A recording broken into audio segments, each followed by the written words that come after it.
Donc ouais, j'ai commencé l'impro il y a... J'oublie à chaque fois maintenant, ça va faire quoi, 2 ans et demi maintenant, que je me suis vraiment remis. Le théâtre, j'en faisais au lycée. Euh, et j'adore. C'est vraiment quelque chose de superbe. Et maintenant, ça fait depuis novembre qu'on a des spectacles avec la troupe.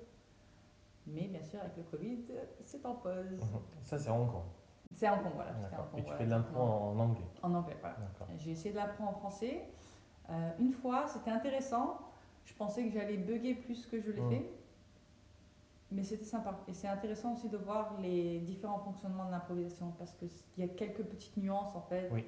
Et c'est drôle quand on a l'habitude de le faire d'une façon et qu'on change, ça déstabilise un peu, Oui, pas particulièrement mauvais, mais c'est faut s'ajuster quoi. tout à fait.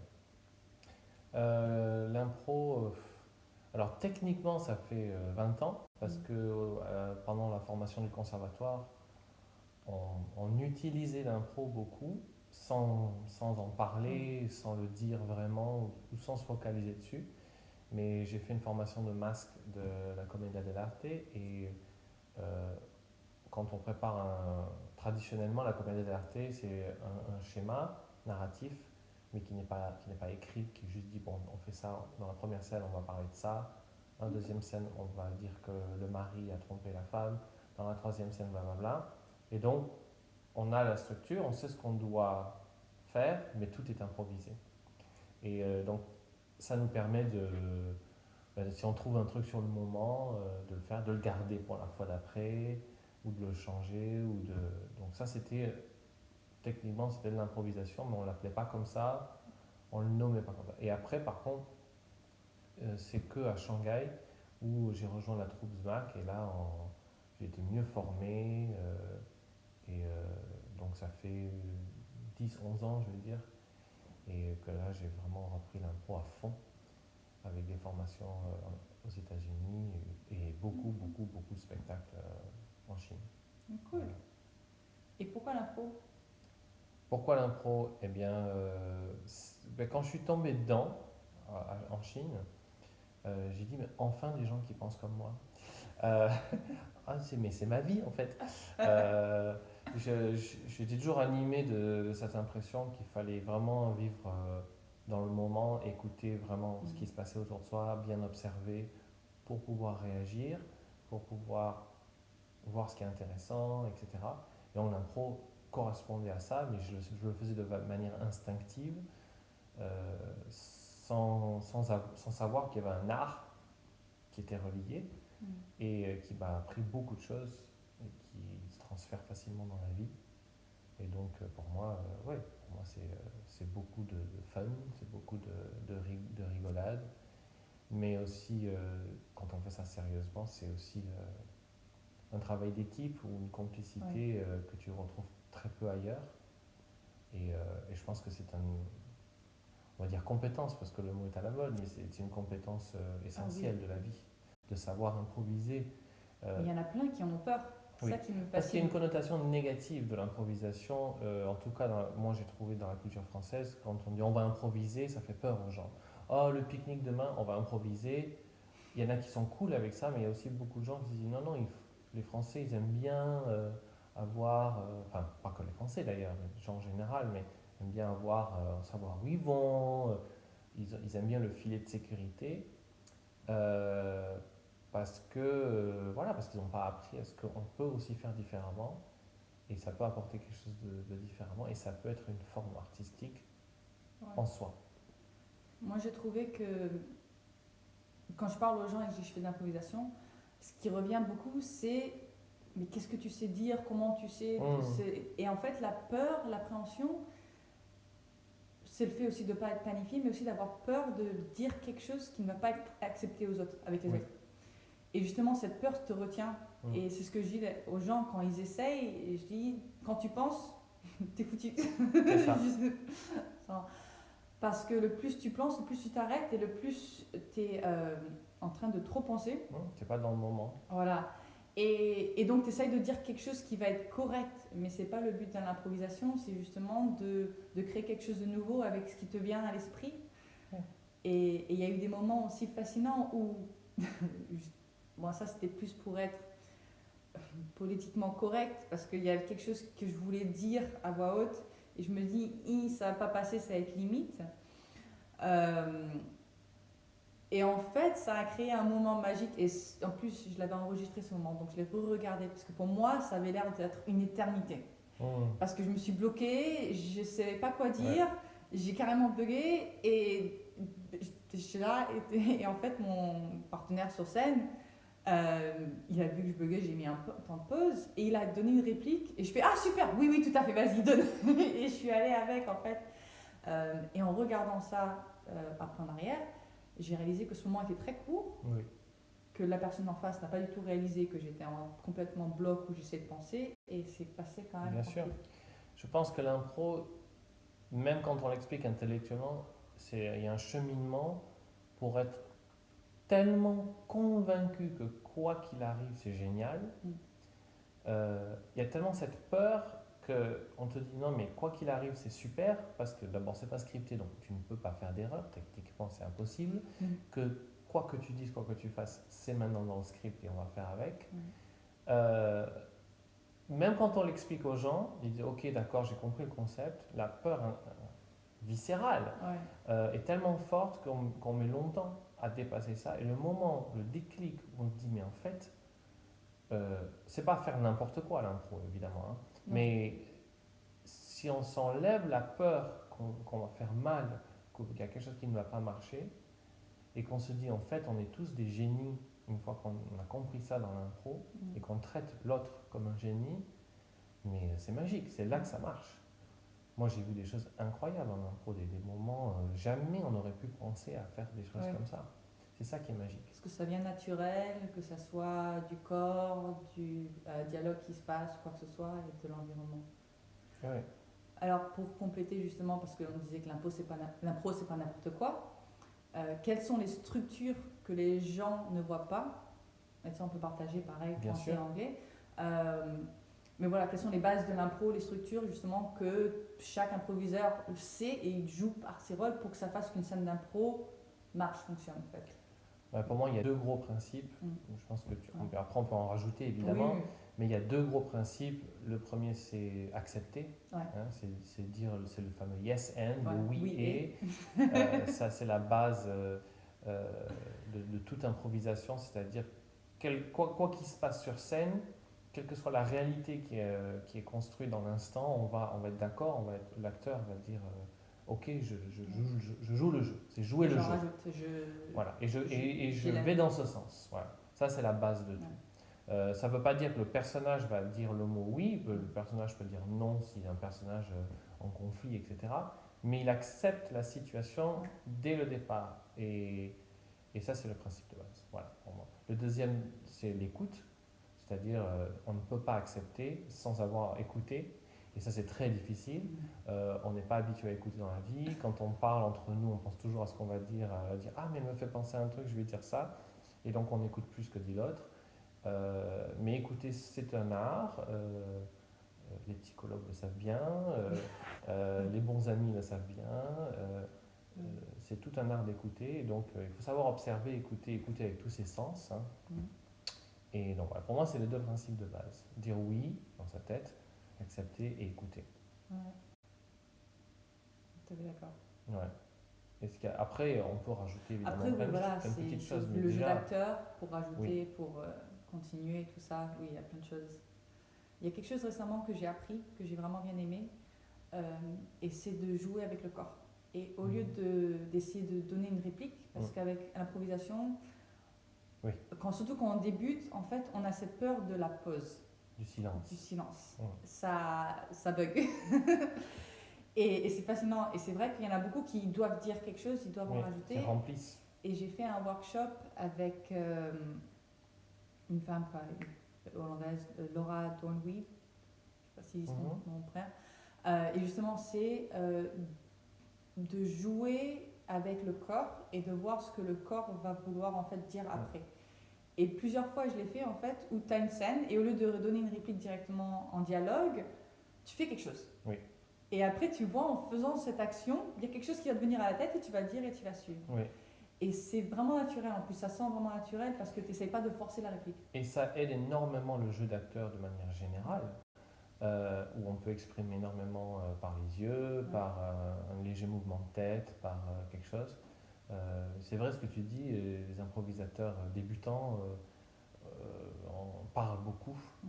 Donc en parlant beaucoup, ils n'écoutent pas l'autre, ils ne laissent pas la place à l'autre. Ouais. Et moi j'ai beaucoup de fois dit à des débutants, laisse l'autre faire, c'est bon.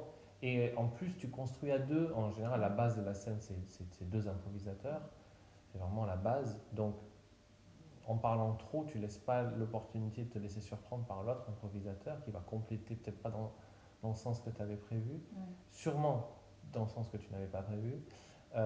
Donc c'est là où la magie s'opère, en disant, présentant moi je compare toujours à un mur ou une maison qu'on construit ensemble. Je mets ma brique, mais moi je sais pas où tu vas mettre ta deuxième brique. Si je fais un mur déjà entier de la maison, ben, je n'ai pas laissé l'opportunité à l'autre de construire un design différent. Ouais. Et donc c'est ça qui est... Mais ça s'apprend, ça s'apprend. Oui. Et ça peut beaucoup aider les acteurs, soit même les acteurs qui ont un script, même les acteurs qui ont une audition scriptée ou qui ont un film à faire. L'improvisation aide beaucoup. Ouais. Ah, je trouve ça toujours surprenant que beaucoup d'acteurs n'aiment pas du tout en fait. Mm. Ils en ont peur. Ils en ont Oui. peur de l'improvisation. Ils veulent vraiment être dirigés, avoir une direction, savoir qu'est-ce qu'ils doivent faire, où est-ce qu'ils doivent bouger, tout ça. Et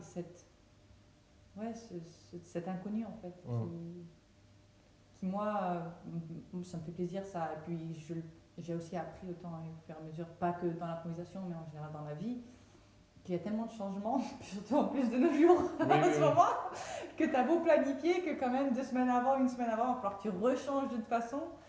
Donc en fait, de laisser la place plus au changement, après c'est devenu de l'improvisation aussi, mais de se dire de toute façon ça va être changé, donc je vais pas planifier, puis on verra quand ça arrive, et voilà. Moi, ce qui m'a beaucoup aidé en arrivant à Paris et en allant en pleine audition, c'est de ne pas être stressé. L'improvisation m'a vraiment appris, fais-toi confiance, tu as en toi cette expérience d'instinct, ou je ne sais pas comment on peut appeler ça, pour faire face à quoi que ce soit et à réagir. Et nombre de fois, j'écoutais des masterclass ou d'autres grands acteurs qui disaient jouer, c'est réagir beaucoup. Et donc l'improvisation t'apprend à bien écouter et à réagir. Et ça ne veut pas dire que je ne prépare pas l'audition, ça ne veut pas dire que je n'apprends pas mon texte ou quoi que ce soit. Au contraire. Mais je sais que sur le moment, avec tout ce que j'ai appris, tout ce que j'ai préparé, il va y avoir cette part d'inconnu. Je ne sais pas dans quelle pièce je vais me trouver, qui va me donner la réplique, la lumière, s'il y a 40 personnes qui me regardent ou une seule. Donc tout ça, ça va jouer et je vais pouvoir improviser le moment, sans oublier tout ce que j'ai préparé avant, évidemment. Ouais. Donc vraiment pour moi, c'est pas simplement c'est d'abord un spectacle ou un moment magique sur scène, un peu comme quand on joue dans un orchestre ou un groupe de jazz. On a la structure, mais il y a des parties improvisées qui suivent une structure. On ne sait pas ce qui va arriver, on doit s'écouter les uns les autres. Et c'est un moment magique. Pour moi, c'est pareil pour l'improvisation théâtrale. Et puis, ça, comme tu dis, dans la vie, après, ça a ses répercussions. C'est un podcast que j'ai écouté. Ça m'a fait très rigoler parce que je connais les principes de l'impro, je les utilise en impro. Et j'arrive aussi, dans la vie de tous les jours, à prendre un principe et de le mettre dans un autre environnement. Et j'ai écouté un podcast, c'est la division création de Walt Disney, qui travaillait pour, je me souviens plus du nom de la personne, mais il disait justement pour la création, quand il prenait des nouvelles idées, il utilisait le principe de yes and we et. Donc quand il parlait d'une idée, au lieu de dire non on peut pas faire ça, non on peut pas faire ça, il disait oui et qu'est-ce qu'on peut rajouter, oui et qu'est-ce qu'on peut rajouter. Et quand j'ai écouté ça, je lui fais mais bien sûr, sauf que j'ai pas quoi. On utilise en fait un principe qu'on connaît dans l'industrie, qu'on connaît dans le contexte, mais on oublie aussi qu'on peut l'utiliser ailleurs. après ça c'est une petite parenthèse aussi de l'impro, mais quand j'ai vu ça, je dis mais C'est évident. Ouais. c'est évident. Et c'est vrai, après quand on regarde justement tout ce qui est possible avec ça, j'ai eu aussi la puce à l'oreille quand j'ai entendu quand Spielberg parlait du film Hook, La revanche du capitaine Crochet, avec Robin Williams et Dustin Hoffman. Et en fait, simplement il parlait, et donc il lisait le conte à son enfant, et les enfants qui savent improviser, naturellement, ils jouaient le jeu de what if. Donc, et si Peter Pan avait grandi? Ouais. Et s'il avait oublié qu'il était Peter Pan? Et s'il pensait que tout ça c'était qu'un rêve et que c'était juste des histoires d'enfants? Et de fil en aiguille, ils ont eu l'idée pour le film. Ouais. Et c'est de là qu'est partie l'idée. Et bien oui, et si Peter Pan avait décidé de faire autre chose, qu'il avait quitté son monde magique, etc. Et donc, il y a beaucoup d'idées qui naissent comme ça. Le monde vit comme ça. Le monde vit d'associations d'idées qui n'ont jamais été faites ou répétées, justement, et qu'on finit par voir. C'est ça, les gens qui me disent j'ai pas d'imagination, je suis pas drôle. Et je dis mais c'est parfait parce que, c'est pas vrai que tu n'as pas d'imagination, sinon ton cerveau serait mort. Parce qu'on fait constamment des connexions dans la tête, c'est ça l'imagination. Il suffit d'y croire et de les laisser parler. Et tu n'es pas drôle, c'est parfait parce qu'on ne veut pas des gens qui soient drôles, sinon tu irais faire du stand-up, qui iraient écrire des blagues. On veut des gens qui sachent écouter et qui sachent réagir et jouer dans le moment. Et si c'est drôle, et ça sera forcément drôle, les gens vont rire, mais c'est pas le... Enfin, en tout cas, pour moi, c'est un des principes fondamentaux. Je ne me recherche pas à faire rire. Ouais. Parce que si je suis en train de forcer la blague à chaque fois, c'est mauvais. Oui, ça gâche la scène en plus. Oui. C'est vrai que ça, c'est quelque chose que j'ai trouvé à Hong Kong, dans la troupe où je suis, parce qu'il y a pas mal dans la troupe des stand-up comedians. Et quand j'ai fait une editing d'un show qu'on a fait, et il y a beaucoup de punchlines. Et les balances les unes après les autres. Et c'est drôle. Moi, j'ai jamais... Bon, pareil, c'est ça. L'impro, c'est pas justement quelque chose qui doit être drôle. Et puis, il y a beaucoup justement de situations qui vont être drôles parce que c'est incohérent, ou parce que la personne n'a pas vraiment compris ce qu'il a dit, donc l'autre va aller sur ce que lui il a compris ou elle a compris de ce sujet, et donc ça va créer une situation complètement qui va devenir drôle. Et justement, ça va être drôle parce que c'est passé naturellement et c'est incohérent de ce sens-là. Mais oui, il y a pas mal de gens qui envoient les punchlines, et c'est vrai, en fait, ça détruit une scène. Parce qu'on veut le rire au lieu justement de créer une émotion, un feeling à travers justement... Je suis pas le gourou de l'humour, mais j'ai appris quand même beaucoup de choses par l'impro, de comment fonctionnait l'humour, pourquoi les gens riaient. Et j'aime bien le montrer aux élèves de débutants, surtout, en disant, vous voyez, là, tout le monde a rigolé, mais si je prends cette phrase hors contexte, elle n'a rien de marrant. Donc je détache la phrase de la scène, et vous voyez, elle a dit quelque chose, c'est une platitude, ou c'est un truc vraiment, il n'y a rien de drôle dans cette phrase. Mais vous la mettez dans le contexte, et pourquoi cette phrase devient drôle. Et une des clés, une des réponses, c'est que c'est la vérité du moment. On expose la vérité qui a été construite dans cette réalité bizarre, et c'est marrant. Et c'est pour ça que le bouquin, la Bible de l'impro, Truth in Comedy, donc la vérité dans la comédie, c'est ça qui est marrant. C'est pas de faire une blague, de surprendre l'auditoire, c'est de jouer cet univers qu'on est en train de créer, d'en découvrir les règles ensemble. Vous voyez, il y a un univers où les chiens parlent, par exemple. Voilà. Une fois qu'on a accepté ça, peut-être ça peut être une scène très émouvante entre deux chiens qui se séparent, par exemple. Mais une fois qu'on a accepté la vérité et qu'on adapte notre monde, et alors attends, si deux chiens peuvent parler dans ce monde et se séparent, qu'est-ce qu'il y a d'autre de vrai? Et donc c'est là que ça devient marrant, parce qu'on commence à voir comment fonctionne le cerveau de l'acteur. Et c'est ça qui est marrant. Mais ça, c'est tout un travail, parce qu'on a l'impression qu'il faut être drôle, qu'il faut parler, qu'il faut faire plein de choses, alors que pas du tout. Et je lis en ce moment, je finis de lire, parce que ça m'a pris 4 ans pour finir le bouquin, parce que j'ai fait plein de choses dans ma vie, mais quand je suis allé à Chicago, j'ai acheté la biographie de Del Close, que je conseille à tout le monde de lire, qui s'appelle The Funniest One in the Room. Et c'est le gourou de l'impro, c'est lui qui a lancé l'impro. Tous les principes qu'on est en train de lancer, c'est un peu lui qui les a mis en place à force d'expérimentation, à force de recherche et de folie, parce que c'était quand même quelqu'un d'assez loufoque. C'est un vrai personnage, on ne sait pas les inventer. Et c'est lui qui a mis un peu en place tout ça, et je suis très content de relire un petit peu toutes les expérimentations qu'il a faites. Et en fait, ça m'inspire encore plus pour la suite de l'impro. Parce que je pense qu'on peut vraiment élever l'impro à un niveau plus que des blagounettes au fond d'un bar. Je pense que ça. Moi, j'ai vu des spectacles d'impro qui m'ont soufflé, quoi. Qui m'ont. Mais c'est incroyable ce qu'ils arrivent à créer ensemble sur le moment. Et je pense que l'impro a encore de beaux jours devant elle. Parce que je pense que même l'impro va dominer à un moment donné la scène artistique. Parce que c'est tellement riche. Et si c'est bien fait, ça peut être époustouflant. Ouais. Non, c'est vrai. On puise en nous quelque chose de créatif et de très beau.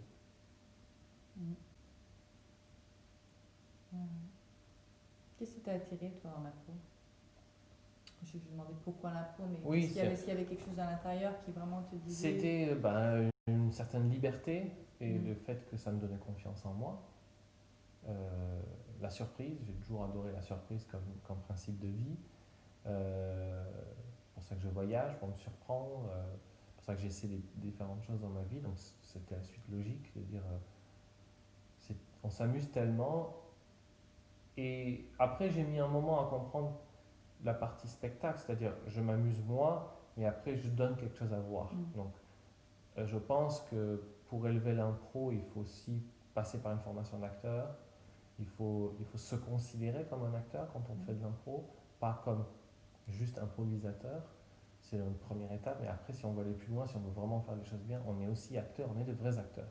Et il faut y croire et il faut se donner la peine de se former et de le faire. Je ne dis pas que j'y suis, mais quand on. Il faut pas. Il faut croire en soi quand même. Hein. Voilà, il faut croire en soi. Il ne faut pas dénigrer l'impro. Tu sais, j'ai beaucoup d'improvisateurs qui dénigrent l'impro, qui disent oui, on fait notre petit spectacle, on s'amuse. Et je pense que l'improvisation souffre de ça, souffre de beaucoup de gens qui disent. C'est une énorme compétence, l'improvisation, de manière ce qu'on disait avant. Oui, mais il y a beaucoup de gens qui disent oh, je fais de l'impro pour m'amuser. Non, je fais de l'impro parce que c'est un art à part entière, aussi haut que le cinéma, que le théâtre scripté, que la peinture, la sculpture. Pour moi, c'est là.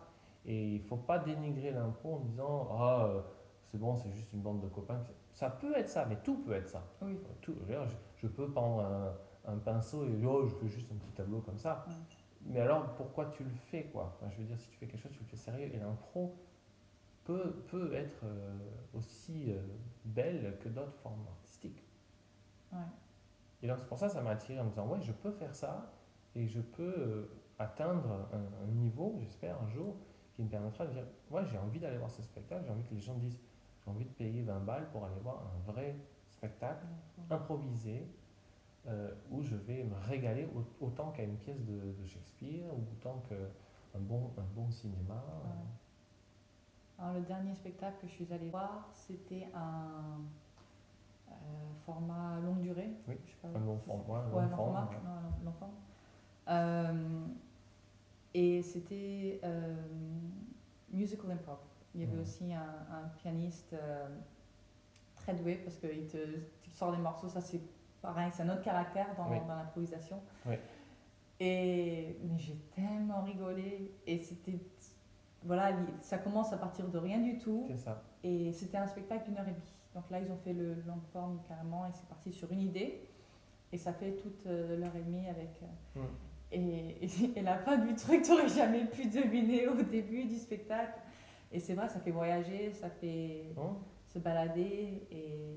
J'ai fait pas mal de spectacles d'impro musicale et c'est magique. Hein. C'est beaucoup de travail parce que oui, tout est improvisé. tout. Ça, c'est toujours la question qui revient. Mais c'est beaucoup de travail en amont, beaucoup de complicité qu'il faut développer avec le musicien, beaucoup de techniques à apprendre. Mais oui, tout est improvisé sur le moment. Les paroles, la musique. Et on s'est planté à des moments, mais en général, ça marchait bien. Ça fait partie du spectacle après. Ça fait partie du spectacle. Et j'étais avec des gens assez professionnels et motivés et artistiques pour que ça marche, quoi. Et c'était... Après, c'était des questions entre nous, on trouvait toujours qu'il y avait toujours à améliorer, c'est normal. Mais on a bluffé beaucoup de gens, beaucoup de public, en disant, mais comment vous faites? Et pour nous, ça nous paraissait, ben, on le fait, c'est tout, quoi. Mais de voir à quel point ça bougeait les gens, ça m'a fait beaucoup plaisir. Autant avec l'impro traditionnelle, entre guillemets, des fois j'avais du mal à sentir si les gens avaient été affectés dans un sens ou dans l'autre d'ailleurs. Mais avec l'impro musical, ça a vraiment touché le public. Le musicien doit être d'avoir une douée, quoi, Ah oui, improvisation et art musique aussi. Ouais. Je voulais juste couvrir le côté de...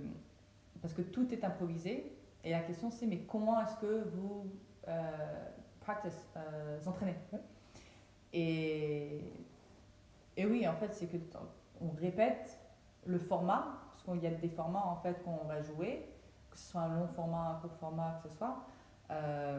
Court forme ou long forme, tu dis? Long forme, short form, ouais. Oui, mais en français, format ou format. Je sais pas. Je sais pas. Forme. Ok. Et en fait, de répéter les mêmes exercices, mais à chaque fois avec des idées différentes, avec des suggestions différentes, et de répéter Tout ça. à fait. Et donc c'est comme ça en fait qu'on a l'habitude, on sait que ça va prendre cette structure, mais le contenu de la structure, les mouvements, le dialogue, les interactions sont improvisés sur le moment. Voilà. Je compare pour les gens qui ne sont pas habitués, qui ne connaissent pas trop, je dis ben, c'est comme au sport. Vous avez un match, vous ne savez pas comment ça va se passer, mais vous vous entraînez toutes les semaines, vous connaissez les règles de votre jeu de football, rugby, vous connaissez les règles, vous avez des structures de jeu, des stratégies, mais vous ne savez pas comment ça va se passer.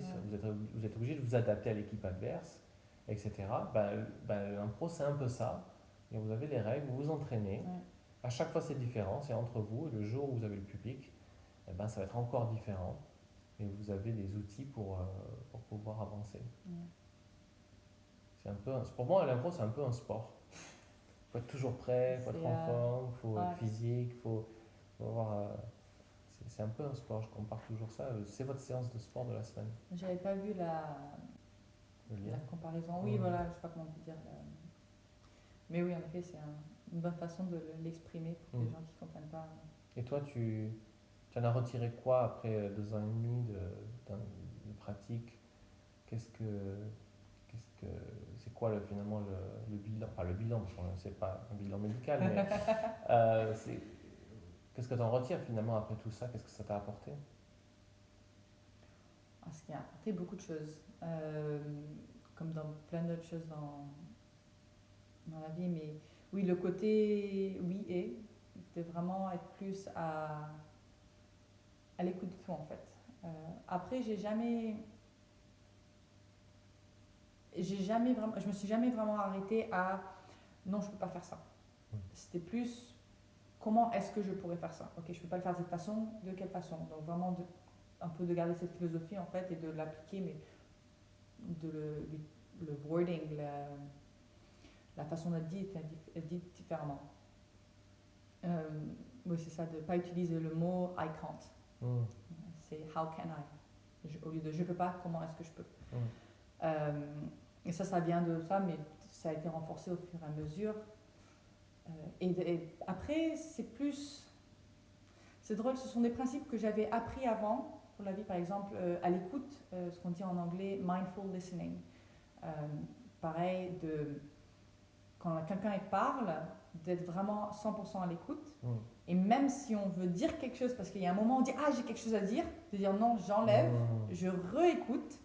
La personne a fini de parler, et une fois qu'elle a fini de parler, 1-2 secondes de pause, qu'est-ce que tu veux dire? Et pareil, de faire ça avec l'improvisation au lieu de couper. Après, avec l'improvisation, il y a beaucoup d'écoute qui n'est pas de l'ouïe, qui est aussi visuelle. Donc, c'est de regarder comment est-ce que la scène a été mise en place. Parce que la personne va pouvoir dire ok, là c'est la cuisine, le comptoir de la cuisine. Toi dans ta scène tu vas pas marcher à travers le comptoir de la cuisine parce qu'il y a le comptoir de la cuisine, même si tu le vois pas, il est là. Et de regarder ce que l'autre personne fait. Euh, et travailler en équipe. Mm. Travailler avec des autres personnes et de voir ce que tu aboutis. Et ça, que je trouve ça superbe aussi quand tu enregistres un spectacle d'improvisation ou un entraînement d'improvisation et que tu te re-regardes parce que tu le vis une fois de ton point de vue, mais tu es quand même dans ta tête, bien qu'on essaye de sortir de sa tête, on est carrément dans sa tête. Et quand tu le regardes en fait de l'extérieur, tu vois d'une autre façon en fait en tant que spectateur, voilà. Et c'est une autre expérience. Et c'est magique aussi d'une façon parce que tu réalises genre ah ouais c'est pas mal ça, c'est rigolo, c'est vrai, et tu le vois parce que quand tu es dans le moment, tu vois pas de la même façon. Et c'est un très bon truc que tu dis là parce que souvent c'est très difficile à développer. Je pense qu'il y a que l'expérience au fur et à mesure et aussi une certaine humilité de l'acteur à se revoir et à essayer de.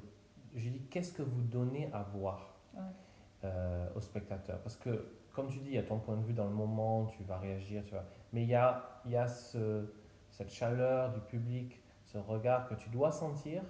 Et je dis qu'est-ce qu'il va entendre, qu'est-ce que je peux dire, faire pour donner vraiment cette générosité, cet altruisme, que je vais donner à voir. Et donc, et ça c'est le troisième œil, c'est ok, la scène elle est comme ça, mais ça se fait tellement instinctivement au bout d'un moment et dans l'instant tu n'y penses plus, mais il y a ça qui est dans la scène, lui il est là, moi je suis là, j'ai dit ça, il s'est passé ça. Qu'est-ce que je pense que le public a pu voir et retenir de tout ça, et qu'est-ce qui est nécessaire, qui est hors de moi, pour faire avancer, pour rendre la scène intéressante, logique ou quoi que ce soit. Et cette conscience du troisième œil, que j'appelle ça le troisième œil, ou du public tout simplement, ou de ce que je vous donnais à voir, est très difficile à développer, mais c'est essentiel au bout d'un moment. Ça va je fais un petit spectacle pour me faire plaisir à je fais un putain de spectacle d'impro que les gens vont se souvenir pendant longtemps, quoi. Ils vont en parler aux autres. Et ouais, ça c'est pour moi, ça c'est un peu le niveau avancé de l'impro. Parce que quand on répète une pièce, on a le temps de voir. Dire, attends, qu'est-ce qu'il va voir le spectateur si je me place là, si je tourne mon visage comme ça, si je déclare ça à ce moment-là. Mais quand on fait de l'impro, il y a une fois. Voilà, on est à la fois acteur, metteur en scène, scripteur, on est tous ces rôles en même temps. Donc, de le gérer, de le sentir un petit peu dans l'instant, c'est une super compétence. Je sais pas si je le sens dans l'instant. J'essaye de pas que j'essaye, en fait, j'y pense pas, mais c'est intéressant de se revoir pour pouvoir apprendre et de le prendre. Tout à fait. Et en fait, d'accumuler, de se dire, ok, là ça marchait, là c'était bof, et la prochaine fois tu l'appliques. Qu'au lieu de se dire dans le moment, attends, il faut que je fasse ça dans ce moment et tout ça, c'est plus quelque chose que, comme tu disais, avec l'expérience, tu accumules, et après tu sais te placer, faire ça, bouger, utiliser l'espace, et des petites choses en fait que tu accumules des compétences. Il faut se filmer, il faut se revoir, même si c'est pas très agréable. Il faut le faire, quoi. Il faut vraiment le faire. Ah, c'est sûr. Qu'est-ce qui te fait peur dans l'impro? Est-ce qu'il y a quelque chose? Mais plus rien. Mais j'avais Qu'est-ce qu'il y avait? Pardon. Non, mais c'est une très bonne question parce que j'avais cette réflexion en disant, mais en fait, je crois qu'avec, ça fait plus de 10 ans maintenant que je monte sur scène, vraiment assez régulièrement, j'ai la chance à Shanghai de pouvoir le faire de façon très régulière. Ça allait de une fois par mois, une fois toutes les semaines, toutes les 2 semaines des fois. Je crois que comme un animal mu, je me suis débarrassé vraiment de la plupart de mes peurs. J'ai l'excitation, j'ai l'adrénaline du moment qui est très agréable et qui va me pousser.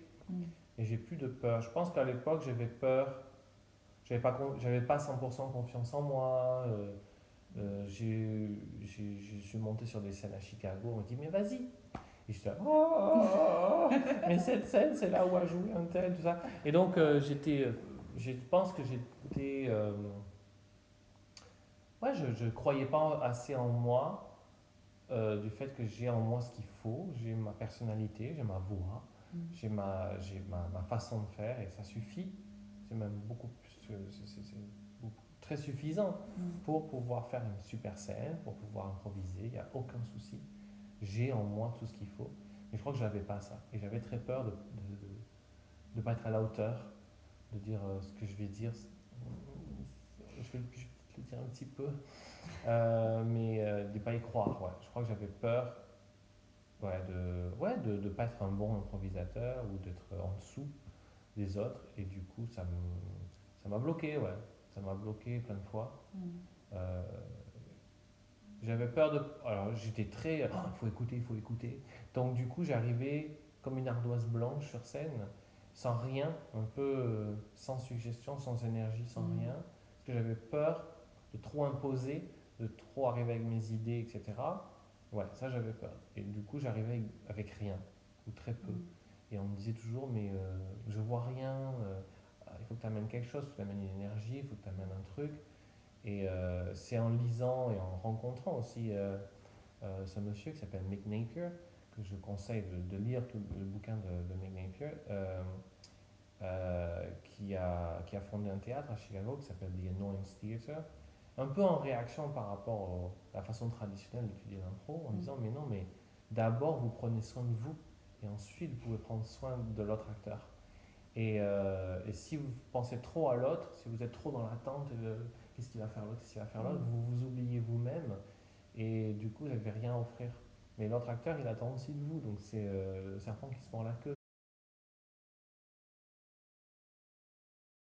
Ah oui, on parlait de ce qui faisait peur en improvisation. Ah oui, donc oui, c'est ce manque de confiance en moi et de me dire que je pouvais arriver avec quelque chose que j'avais envie de faire et que c'était pas.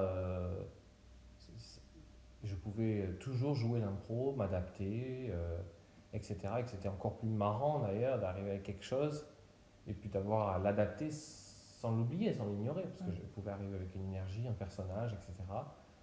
Et j'adaptais et c'était très très très intéressant. Et c'est des trucs tout bêtes, mais voilà, on évolue avec des petites choses, tout doucement, par les petits bouts. Et toi, est-ce qu'il y a des choses qui te font peur toujours ou... C'est il y avait les moments de pause. Mais en fait, quand je m'étais enregistrée, c'est parti. Parce que justement, tu te dis, il y a une pause, j'ai fait une gaffe, ça marche pas, il y a quelque chose, et tu regardes, et en fait, personne ne remarque. Tu penses que ça fait partie du jeu, tu dis, bah nickel, c'est bon. Et oui, il n'y a pas de script, donc tout ce que tu fais, c'est bon. Voilà, et surtout en plus, justement, que le jeu du silence et de la pause, que ce soit en théâtre, au film, ou même en improvisation, ça fait partie d'une scène. Parce que dans la vraie vie, il y en a plein, justement, des silences, et c'est juste que quand on essaye d'être autre chose, on oublie. On oublie qu'il n'y a pas... Non, la chose que j'avais au tout début quand je me suis remis, mais c'est quelque chose que je savais que j'allais avoir un peu de problème avec, mais aussi que j'avais hâte de reprendre, c'est justement d'arrêter de trop penser.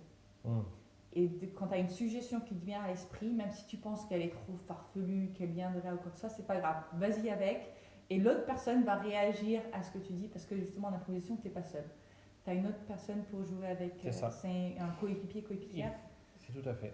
Et ils sont là pour toi. Ils ne sont pas justement il y a quelque chose qu'on se dit, ça j'ai appris du théâtre, et qu'on se dit avant qu'on fait des spectacles d'improvisation, c'est une chose que tu veux travailler, que tu veux garder en conscience une fois que tu es sur scène. Et moi, à chaque fois, je dis, c'est, en anglais, make my scene partner look great. Parce qu'en fait, il faut s'occuper de toi, il faut que tu te tiennes et tout ça, mais si tu penses aussi, c'est pareil dans la vie de tous les jours, si tu penses que à toi, je veux être magique, je veux être brillant, je veux être ce que tu veux sur scène, tu oublies la personne en face. Et tu ne peux pas oublier la personne en face, parce que on est deux sur scène, au minimum, des fois plus. Et donc justement, c'est comment est-ce que tu peux aider la personne en face, comment tu peux illuminer la personne en face, et puis en illuminant la personne en face, elle va faire pareil pour toi, et donc les deux en fait s'illuminent en même temps. Bien sûr, c'est 1000% d'accord. C'est pour ça que je trouve qu'il faut s'entraider dans la vie, il faut aller aider l'autre et le make him look great. C'est difficile à traduire sans paraître un peu... Franglish, c'est bon. Voilà, sans faire un peu cheesy comme on dit. Mais oui, c'est élever l'autre. Voilà. C'est élever l'autre au rang de comme disait Del Close d'ailleurs dans son bouquin, on est tous, il faut tous se traiter les uns les autres comme des artistes, des génies et des poètes. Il faut traiter l'autre sur scène comme un artiste, un génie et un poète. Et si tout le monde fait ça avec tout le monde, alors le spectacle est magique. Ouais. Parce que tout ce que tu vas dire va être filtré comme quelque chose de magnifique par les autres, et toi tu vas filtrer tout.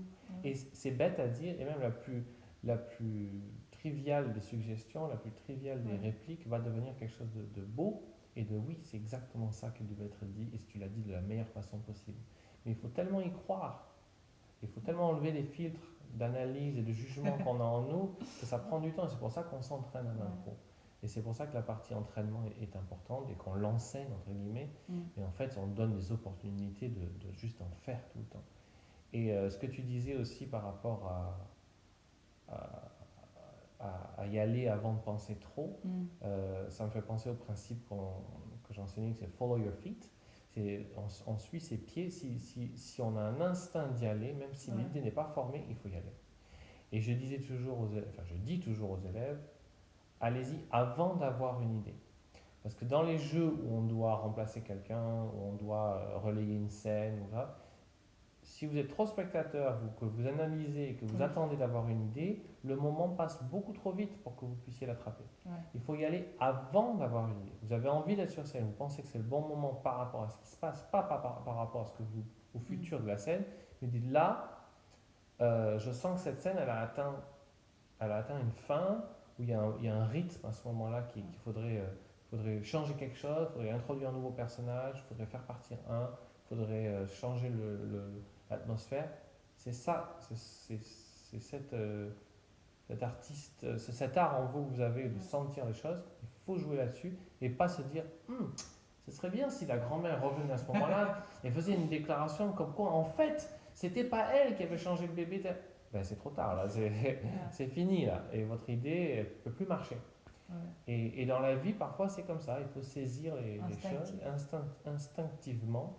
Il ne faut pas trop se poser de questions, sinon on fait rien, quoi. Ou sinon on fait peu et très lentement. Et à un moment donné, il faut dire bon ben j'y vais, quoi. Je le fais, je ne sais pas trop où ça va, mais bien sûr il faut avoir des filets de sécurité, il faut avoir des portes de secours. La personne en face de toi, déjà, c'en est une, quoi. Bien sûr. C'est que les autres sont là pour toi. Les autres, même quand c'est des scènes où tu dois être tout seul, parce qu'il y a des jeux où on est tout seul. Il y a les autres derrière. Très important. Toujours. Et même si tu étais ta propre troupe à toi tout seul, tu as le public. Et le public est toujours là pour toi. Le public est toujours de ton côté. Le public, il a envie de croire. Il a envie de voir les choses. De toute façon, l'être humain adore entendre des histoires. Bien sûr. C'est la base de... Bien sûr. On est des êtres sociaux et oui, on apprend par les histoires, on apprend, on écoute, on est émerveillé aussi avec les histoires. Bien sûr. Je pense qu'on a inventé le langage juste pour raconter des histoires, dans tous les sens du terme. Pas faux. Bon, on va... Ouais. Je pense qu'on va arrêter là. Exactement. Je vais faire juste un petit extrait. Oui. Si vous avez des questions, mettez-les dans les commentaires et on peut vous répondre avec un Q&A à suivre. Ou sinon juste par répondre juste comme ça dans les commentaires. Et des suggestions aussi, si vous voulez entendre d'autres sujets qui soient couverts ou quelque chose de plus élaboré ou plus d'idées sur quelque chose, n'hésitez pas aussi à envoyer un petit message, mettre dans les commentaires en bas. Et il y aura des informations aussi dans la description de la vidéo, des liens et tout ça. On est tous les deux membres de l'association PFC, Professionnels francophones du cinéma. C'est comme ça qu'on s'est rencontrés. Je suis basée à Hong Kong. Il était basé à Shanghai, maintenant en France, Paris. Mais voilà, toujours connectés à travers le monde. Quelque chose à rajouter? C'est très bien, on va mettre en lien toutes les références dont on a parlé. Faites de l'impro. Si vous êtes intéressé par le métier d'acteur, de toute façon, soit en hobby, soit en professionnel, il faut faire de l'impro. Moi, je pense que c'est maintenant un passage presque obligé. pour développer ses compétences. Contactez-nous si vous êtes à Paris, à Hong Kong, Ouais. ou si vous avez besoin de contacts dans le monde de l'impro, partout, presque partout dans le monde, je peux vous donner des idées, des pistes et même souvent des personnes. T'as une troupe, toi, à Paris en ce moment ou pas? Alors en ce moment, non, pas officiellement. Oui, j'ai été dans des groupes, on va dire, Ouais. mais avec le Covid et le fait que je venais d'arriver à Paris, Ouais. même si j'ai rencontré beaucoup de gens, et ça c'est super l'impro pour ça, c'est qu'on rencontre beaucoup de gens super sympas. J'ai fait pas mal de scènes, des jams, des buffs d'intro, Ouais. tout ça, mais je suis en train de plutôt me focaliser sur des impros à deux, D'accord. de forme longue. Donc ben, j'essaie avec des partenaires différents et ça prend du temps pour Pouvoir mettre en réussir. place. Mais j'espère qu'à la rentrée, ou très vite après la rentrée, je pourrai proposer un spectacle d'impro à deux. J'ai déjà fait avec une femme qui s'appelle Amélie, qui est super sympa. Je vais essayer avec deux autres personnes et voir ce que ça donne. J'aimerais vraiment qu'à Paris, il y ait des soirées d'impro, de couples, de duos d'impro, qui soient de très très bonne qualité, qui s'en fassent une soirée, on voit trois groupes, une demi-heure chacun par exemple, et que ce soit comme je faisais à Shanghai, donc j'aimerais que ça se mette en place. Donc suivez-moi sur Julien Bertrand. Julien Actor, Julien Actor sur Instagram et Facebook, Julien Bertrand mon nom, et Tarabao.